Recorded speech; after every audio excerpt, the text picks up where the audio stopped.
Hello everyone, this is Diane. I'm here to show you the finished Farmer's Market Smash Book. I had a lot of fun making this book. This was the last of 6 Smash books that I've been working on over the last couple of weeks. Let me just show you what I used. I used this paper pad from Recollections, and it's called Farmer's Market, and it had some really fun papers in it. I also filled in with one of each color of the ginghams from this Colorbach pad, which I got at Walmart. The Walmart pads are $5 or $10 for specialty ones, like the rare double-sided ones you can find, or ones that come with punch-outs and things like that. But so if you have a Walmart with some craft supplies, scrapbooking supplies, check out the cardstocks. I do purchase some things there. And this was also from Walmart, the Heartland Designer Series, and I used this paper for the cover. That's the thinner paper. So let's just go through the book. It measures 8 inches by 11 inches. So it's a good size for a smash book. It has 1-inch white O-rings on it. I used a real vintage Dennison label there, a household label, so that you can put a title there if you'd like. And I used this yellow stripe on the back. I used the red gingham from that pad I just showed you on the inside and the front and the back inside. I put one of the journaling cards from the paper stack here as a place to write your name and date and things like that. I used some washi tape and quite a few of the vintage labels with the names of fruits and vegetables on them.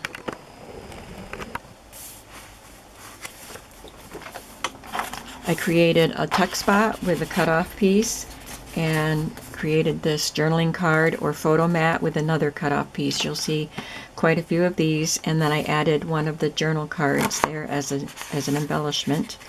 And this is one of the cutoffs. There's a whole sheet, one whole page of these long, thin. These are 6 inches long, 3 by 6.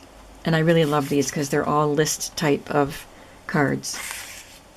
I could not fit the longer cards and the recipe cards, because they're bigger too, in the envelope, though I guess I just zoomed in too much.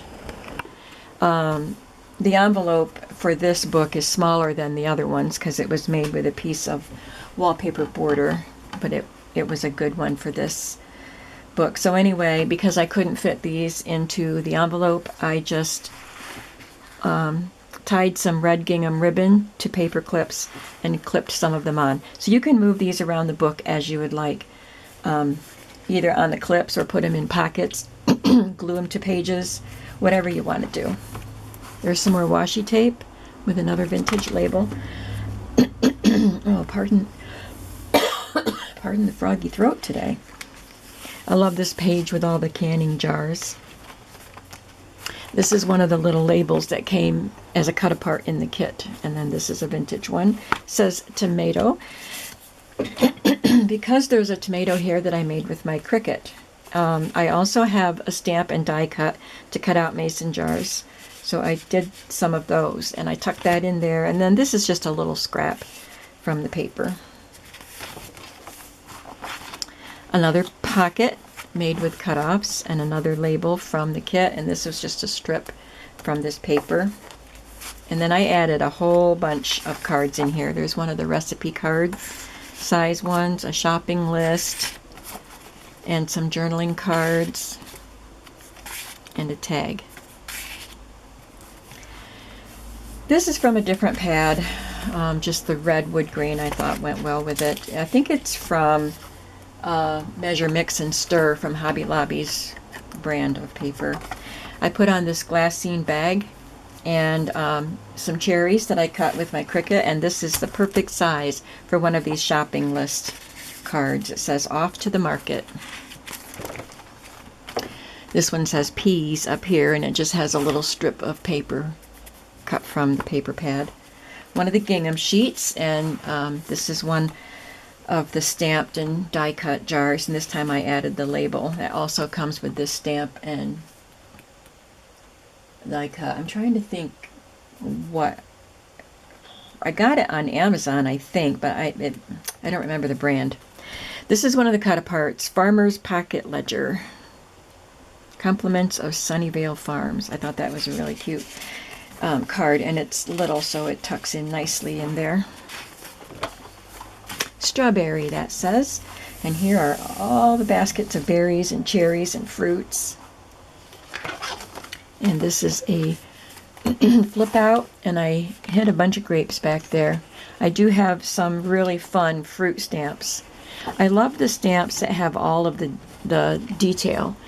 Oh my goodness. Very froggy today. My apologies. So I'll probably never give these fruit stamps up. So I have a few of them in here. This is from, I think I just bought this individually at a stamp store. Didn't come in a set.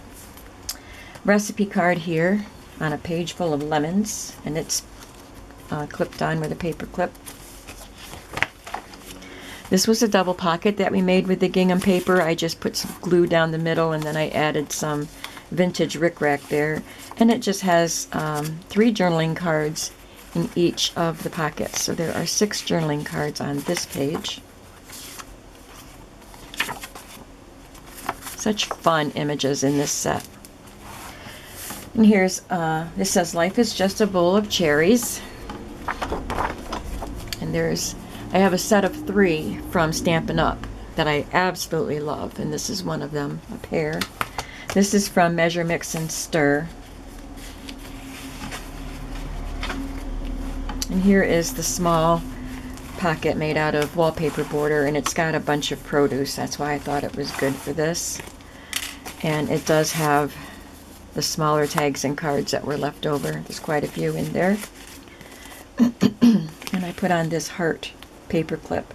I used to have an apple-shaped paper clip, and I was looking for that, and I must have used it in something.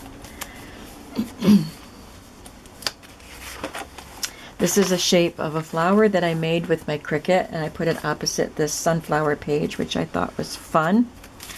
And there's a recipe card and a little tag, which you can write on the back.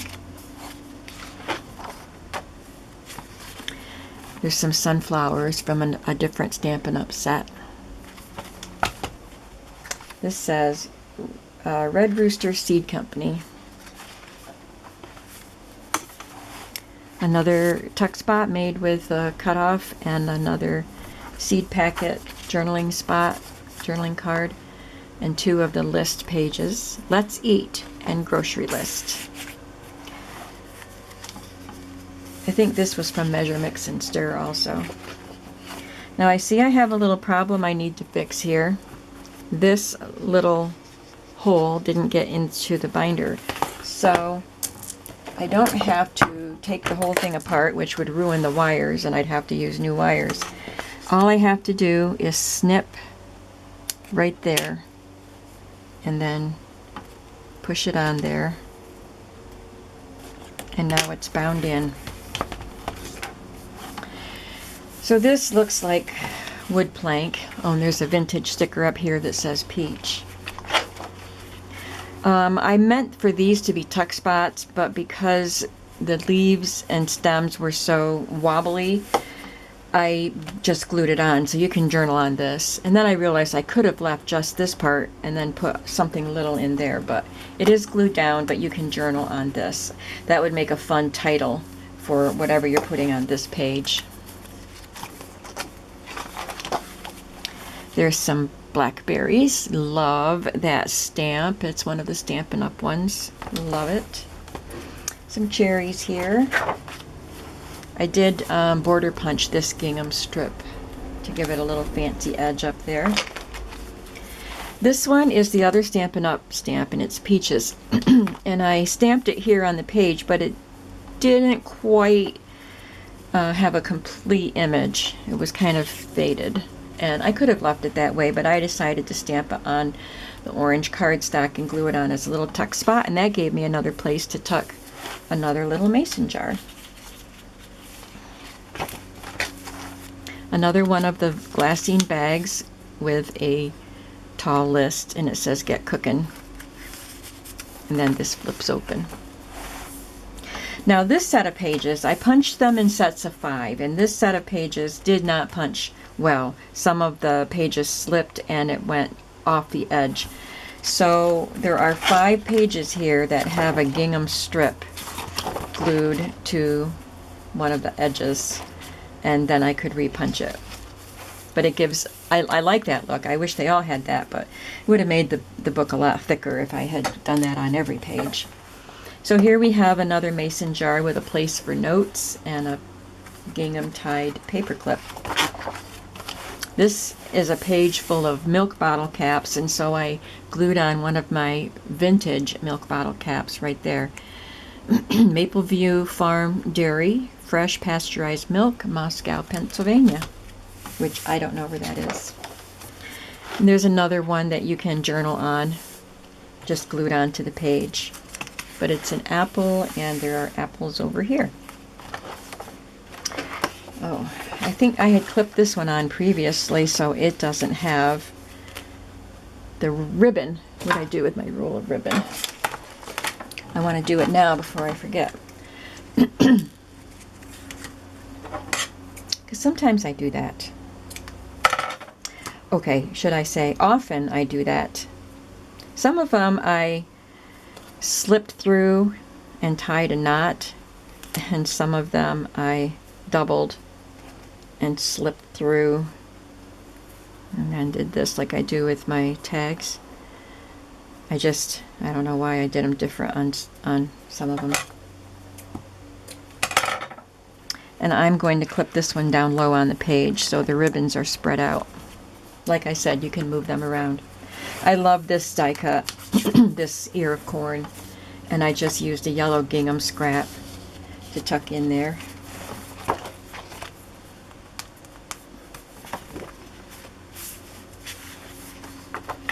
I love this rooster washi tape too, to go with these chickens down here. And this was another separate stamp. I think it was from the same company that did the grapes, but it was something I bought separately at, believe it or not, MJ Designs, which may have been the predecessor to Michaels. I'm not sure, but we used to have MJ Designs where Michaels is now. And I'm not sure if they were the same company, but anyway, that's an old stamp. And there's another recipe card. And this page I thought was fun. This is the last page, and I made this pocket on the back. So we have the red gingham, and then this pocket with this red gingham border around it. This was the cut off from the Life is Just a Bowl of Cherries paper. And then the brown wood piece. So I used, and then, and this is in there, the yellow gingham with the chickens on it. So I used the gingham and the red and the brown and the yellow and created this little collage here just to add some interest to this plain white page. And then I added the vintage label there. Also used a piece of the preserved paper tucked in there. So this was such a fun journal to make. I love this journal, this Smash book. It's going to be listed in my shop by the time you see this video. It will come with all of these cut off pieces that you can have fun with. Thanks so much for watching this Smash book series. I will have to get back to some in September, but I think I'm just going to make 2 that were requested. I'm not going to take any more requests because I don't do that anymore for Smash books or junk journals, but I had made an exception for Smash books, and I've been making a lot of Smash books, so I do have to make 2 more, but they're for 2 people, and I'm not going to be making any more for a while because I have other things to do. So thank you so much for watching. I hope you liked this Smash book series. But next week I'll be getting back to junk journals, and it's going to be a kind of a junk journal that I haven't made before, and I've been wanting to, and I'm so excited to finally have a chance to do it. So come on back for that next week. Thanks for watching. Bye-bye.